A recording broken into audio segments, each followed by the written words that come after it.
Hey, it's Joe Amoia, founder and creator of GPSforlove.com.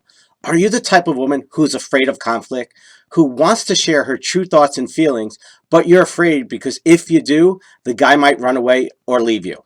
Or are you the type of woman who has no problem with conflict? You let a guy know exactly what's on your mind, and there's absolutely no filters.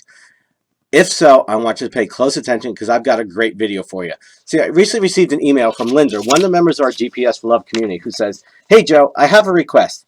Can you talk about healthy arguing in a relationship? What is it and how do men respond to arguing? During the course of my relationship, we never argued. I mean never. I couldn't get an argument out of him if I tried, and I did try, believe me. He would shut down and I could see him go inside his head, but he wouldn't speak. Now I tend to avoid arguing with guys. I'm learning to speak my mind more, but it would be helpful to know how to argue with men in a healthy way. One that will not cause a guy to back down or shut down completely. Thanks, Linda."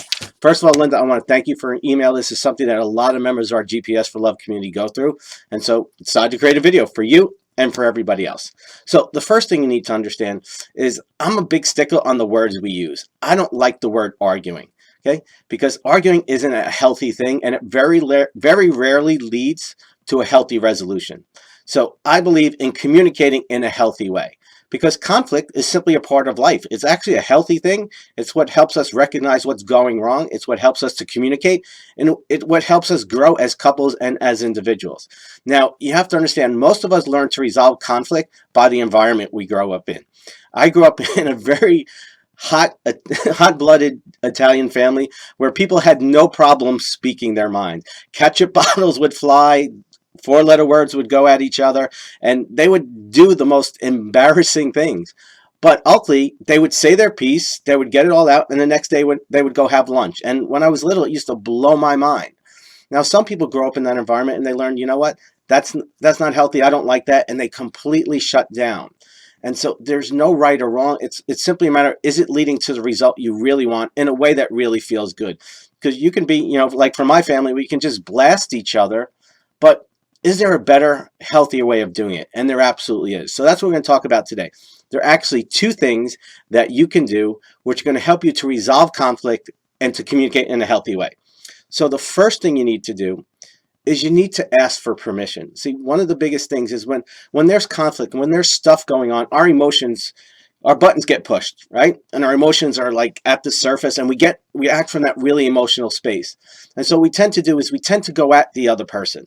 Okay, and that's the worst thing you can do when someone's in an emotional state. Look at animals in nature. Okay, when they're agitated, the worst thing you do is go at them because they're going to go right back at you. Well, us men, we're animals, so you can't do that. So the first thing you need to do is you need to ask for permission. See, because when you go on the attack, you tell him he sucks. Again, he's going to go on the defensive, and he's going to go right back at you. And it's not going to work. It's not going to lead to the result you want. And I want you to also know that the worst thing you could possibly do to a guy is to emasculate him. Tell him how much he sucks. Tell him how much he's not getting the job done. He's not being a man, because there's nothing worse you can do than take a guy's manhood away. So if you really want to piss a guy off, you really want to hurt him, emasculate him. Tell him how much he sucks as a man. Tell him how he's not doing his job, and see how long that's going to last. Okay? So that's the first thing you do. You need to ask a guy's permission, because what you need to understand about us guys is we're processors, okay? We don't act as we tend not to act as emotionally as women do. So what we do is we need to process, because we're trained not to feel. By society, by our parents, by our cultures, by our religions, we're told not to feel, that it's, you're not a man. You're not supposed to show your feeling. So guys really have a hard time, because the reality is we're human beings and we're all driven by our emotions. So there's like this inner conflict. Guys are like, I'm not supposed to feel, but I've got these feelings, like, what do I do? And they're in this total state of confusion. So it's kind of like this, is that you have this little seesaw, okay? And the human brain works the emotional part and the logical part. And so if a guy is in emotional space and you go at him, you're just going to agitate him. You're going to make him worse. So what he needs to do is he needs to go into his cave. He needs to process. He needs to see what's going on. What am I really feeling? Like, what's happening here? And then ultimately, as he does that, his emotions will come down and his logical brain will start kicking in, and he'll be able to operate from that part. That's why you want to ask for permission, because if a guy is hot and he's in that emotional state, He doesn't care about you in that state. He cares about his emotions and what he's feeling. And he can't just flip the switch like that. So you've got to respect that. You've got to give him the time. And if he's the right man and the guy who really cares about you, he's going to come back and he's like, okay, let's talk about that. Let's resolve it. So you've got to understand that it's really, really important to give guys that time. And the best way you can find out if they're ready is ask for permission. Hey, babe, you know what? There's something that's been on my mind. Do you mind if we talk about it? And he'll say either yes, because usually he knows what it is, or he'll say no. And then you gauge it. You read his body language. You see, do you have his full attention? Is he really fully present? And if you do, only then do you move to the next space. If you see that he's not fully present, you see he's not ready, he's not being receptive, you say, you know what? I don't think this is really the best time. Why don't we talk about it later? Okay. And he's usually, yeah, you're right.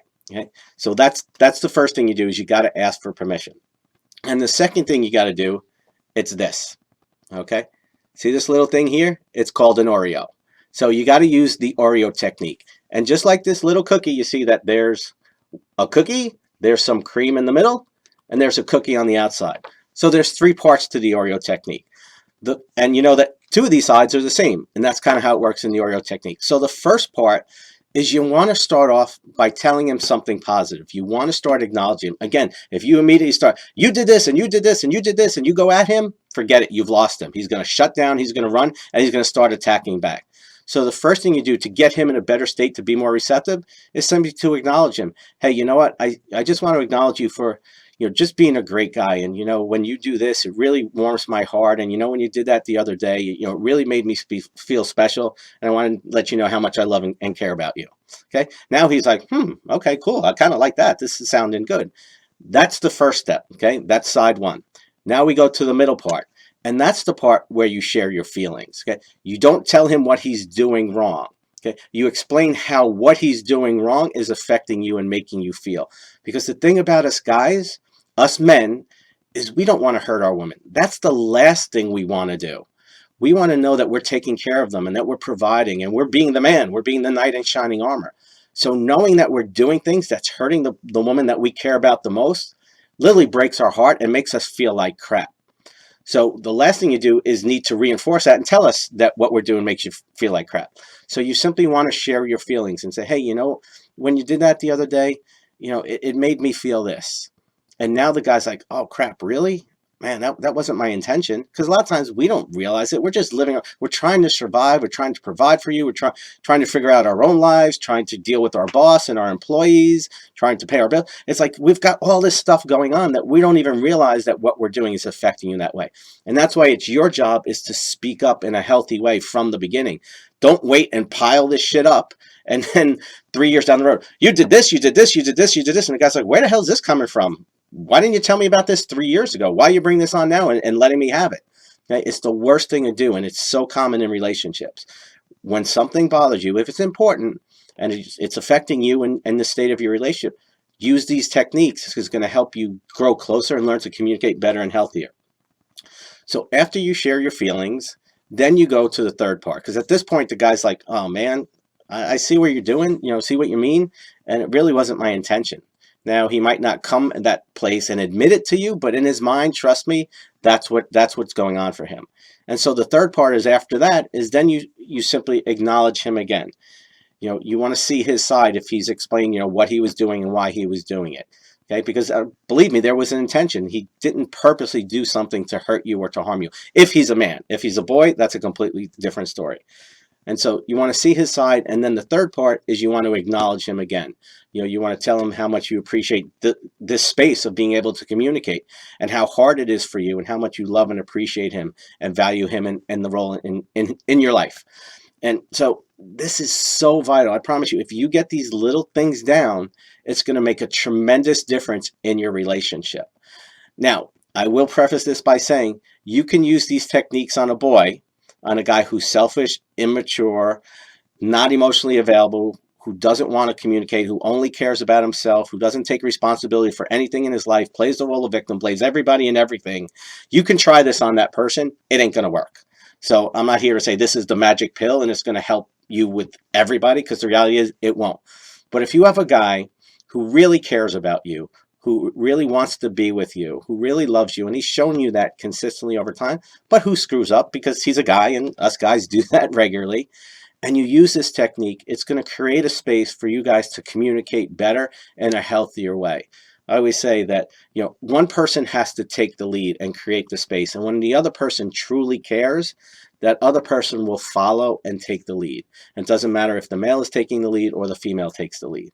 But when one person takes the lead and that other person really truly cares about them, the other person magically steps up and they create a much better resolution. So, know this was a lot. I know this is heavy, but promise you, if you go out and use the Oreo technique, you're going to get some great results. So, as always, an honor, privilege to be with you. If you have any questions, comments, or feedback, please post them in the box below. I'll see you next time. Much love.